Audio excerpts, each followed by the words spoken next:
Okay, so today we are going to talk about representation of data. Basically what that is us trying to figure out what is the curve of best fit or what is the equation that best represents a given data set.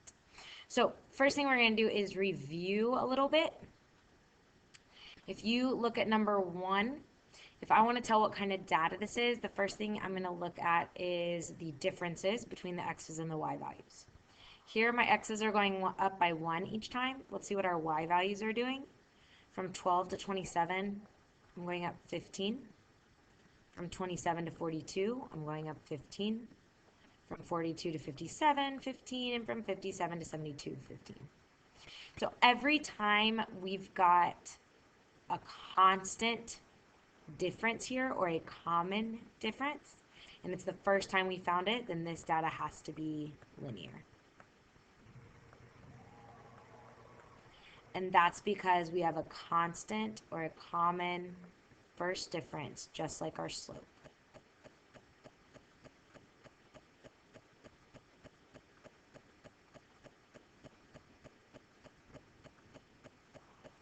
But if we look at the next one, I'll make it a little bigger. If we look at the next one, when we go from 9 to 15, we are going up by 6. When we go from 15 to 23, we are going up by 8, then by 10, and then by 12. So clearly this is not linear because it's not a constant first difference. So instead, check the second difference. So between 6 and 8, we're going up by 2. Between 8 and 10, we're going up by 2. And between 10 and 12, we're going up by 2. So if we have a constant second difference, that is now a quadratic.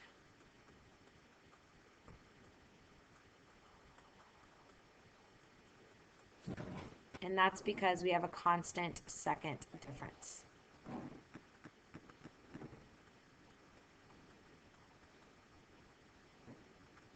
So that's how we can tell what kind of data we have when we're just given straight table or list of values and when it's exact. But when it's not exact, we have to use our calculator to help us out. So you should have your green sheet in front of you that you got with your handouts, and we're going to be kind of working through that to practice what we're doing here. Let's see if I can try and get this all on the same screen. Here we go. Okay, so we're not really going to worry about drawing the scatter plot because I know that you could sit and do 9, 17 and plot a point, 4, 10 and plot a point. That's not really what we are going to try and do. So instead what I want you to do is I want you to open up your calculator, and the first thing we're going to do in order to get this to graph on our calculator is we're going to enter this data in our list. So step 1 would be enter our data into lists. So open up your calculator, press stat and 1 for edit, and that's where we're going to edit our lists. You can clear these lists by arrowing up to where it says L1 and pressing clear and then enter. Don't press delete though, because then that gets rid of the whole list. So you just want to do clear and enter. Then, as you probably remember, X values go in L1 and Y values go in L2.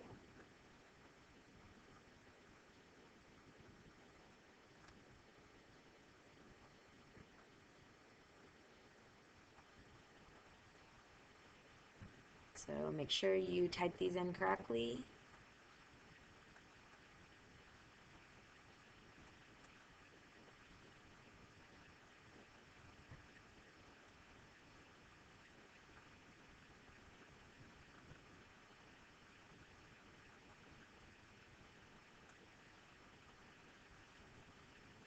All right, once you have your data into your list, you're going to turn on your stat plot. So you can do this 2 ways. You can either go into stat plot where it says right here, so you can go second stat plot, And we want to make sure this first plot is on. So if your first plot is not on, then you want to press enter and then make sure you can make the on be blinking.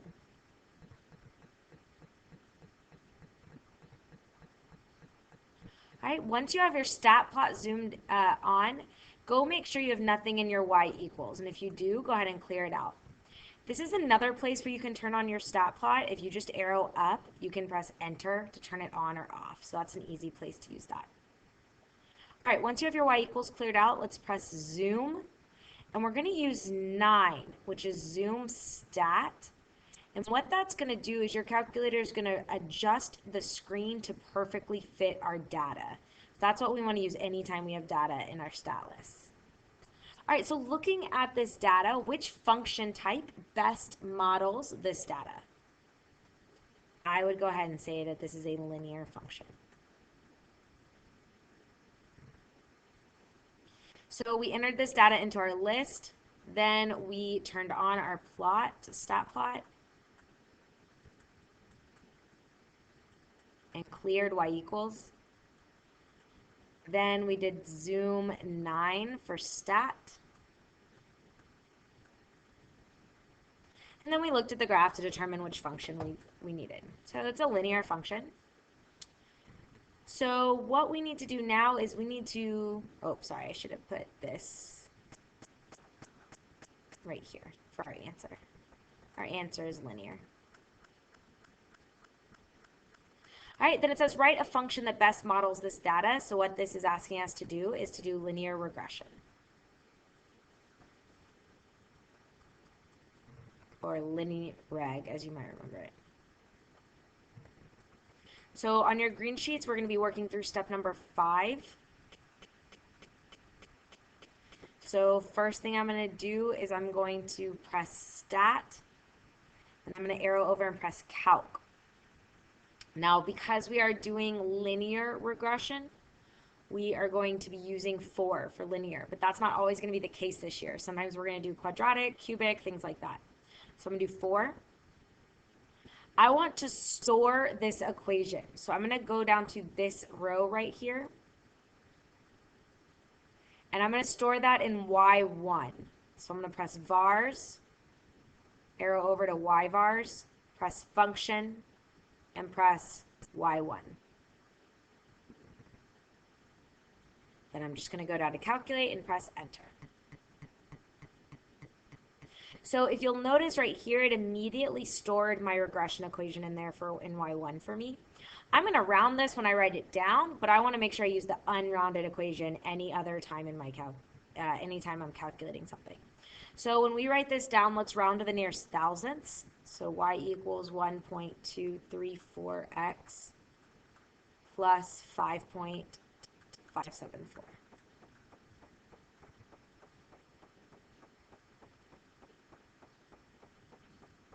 If you go back to your calculator for a second and go back to your graph, you can see that because my equation was stored in y1, my calculator is now graphing it for me, which shows me that it's a really good fit.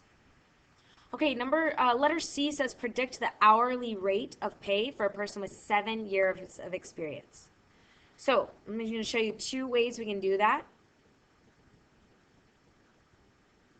The first thing we can do is go to our table.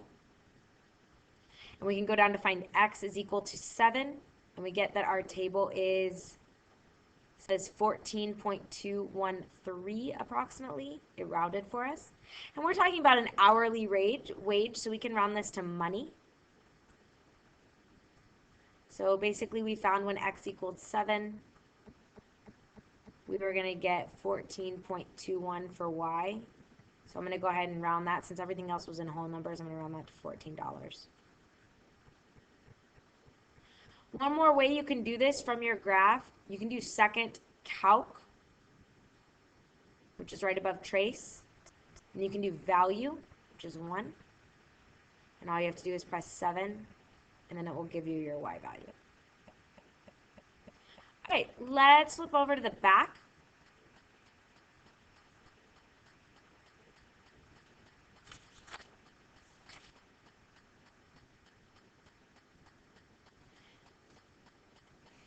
All right, before we start a new problem, we want to make sure we clear our y equals and our stat lists.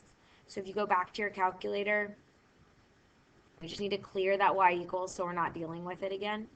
And then our stat lists, remember you arrow up, press clear and enter. Clear and enter. All right, so Bob goes golfing while Nelson takes measurements. So we're going to enter this data to figure out what type of function best represents the data. So go ahead and enter that data into your lists. Remember, x values go in L1, y values go in L2.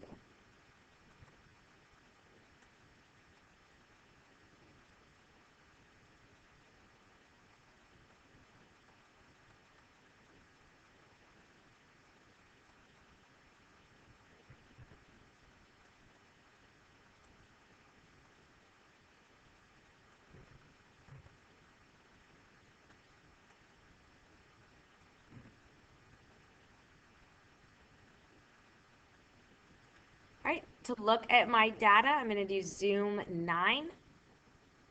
That's a pretty nice curve here. And we already kind of know the path that balls take when they're getting hit into the air. So we're going to go ahead and assume that this is a quadratic function.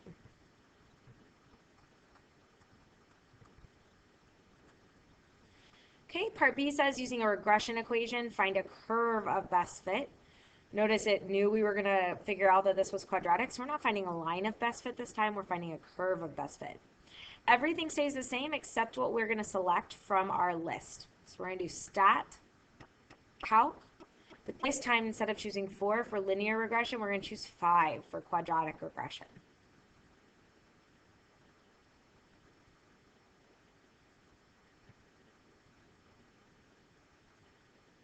Okay, go down and let's store that regression equation. To do that, remember we pressed vars, arrowed over to y vars, chose function, and then chose y1. And let's let it calculate it for us. This one didn't really need any big long rounding, so it's already entered into our data.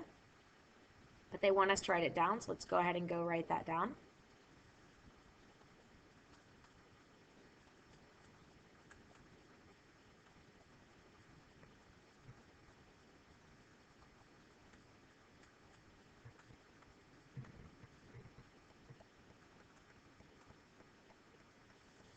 All right, it says according to your model, how high will the golf ball get?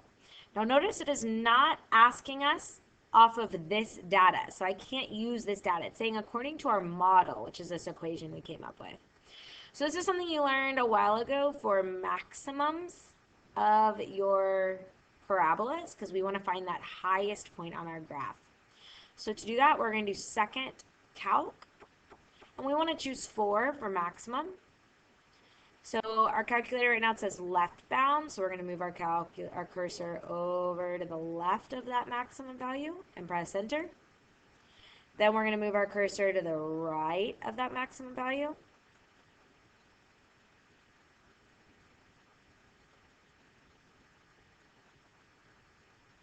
And press enter. You don't need to guess, you can just press enter again. And it's going to give you our maximum value. And it said round to the nearest thousandths, so that's going to be 139.002. And our units are feet here.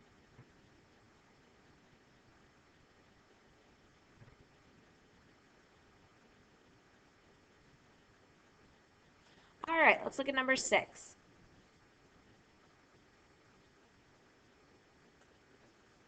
Number 6 gives us some more data.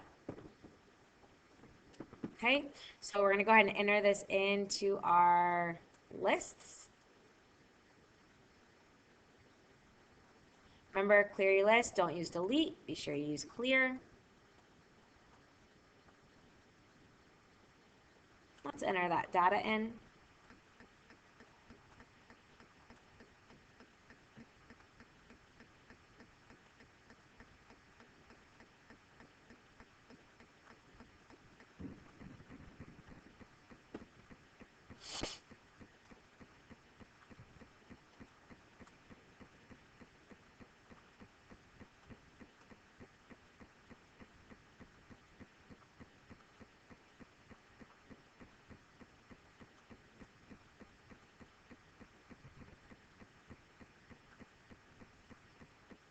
right, I'm going to go clear my y equals before I try and look at a graph, and then I'm going to zoom 9 this to see my graph.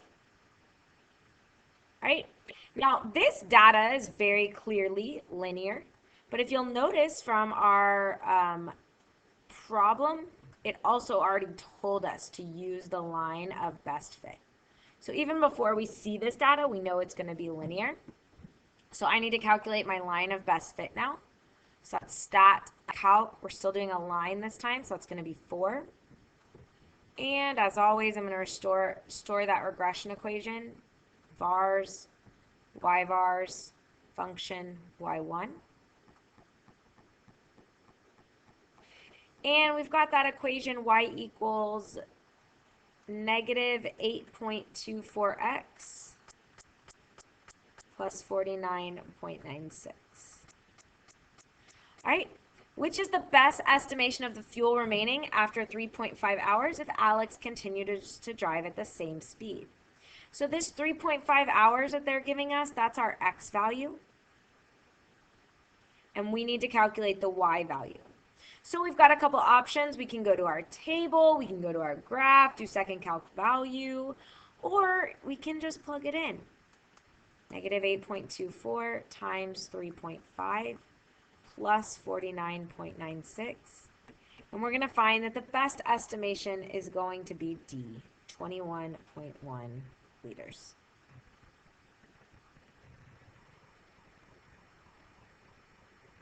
All right, now you can get started on the homework. Be sure you make a few changes.